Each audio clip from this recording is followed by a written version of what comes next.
Ang laki mo, ang liit ng bilog. Parang tubok lang yan ah. Ito, sabi teacher. Square. Lang yan. Yan. Very good. Ina-assist ka ni teacher para... Ito, triangle. Hindi.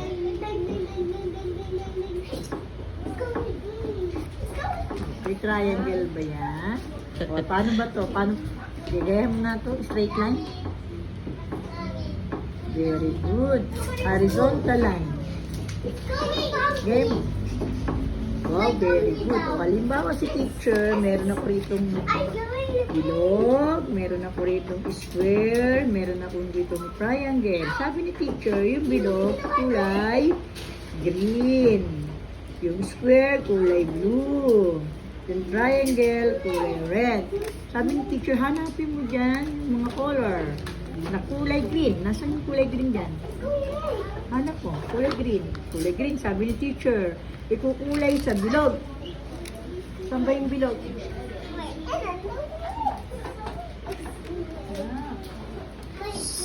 Marunong ka ng lapis ha. Johan.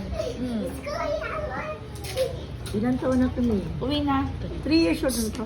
Magpo-4 sa August. Magpo-4 pa lang siya? Laking bata ah. Pero Pure breastfeeding siya, hindi siya na-formula. May control na yung kamay niya. O sabi ng teacher, hanapin mo yung kulay blue. Nasaan kaya yung kulay blue dyan? Nasaan? Sige, hanap mo. Kulay mo doon sa square. Pero magpo-4 pa lang siya. Pero parang si Sian Hasley. Magpo-4 pa lang.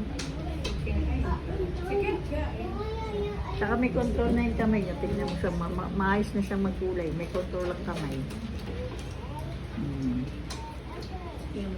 Very good.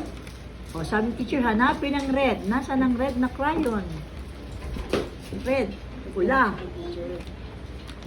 Yan. Kulay mo dun sa square, sa triangle.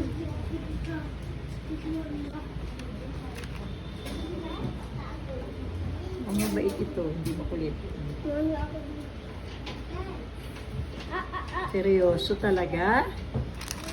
Oh, ano bang kulay to? Ito. Ito. Very good. Ang galing naman ang bunso. Ang galing-galing naman ito.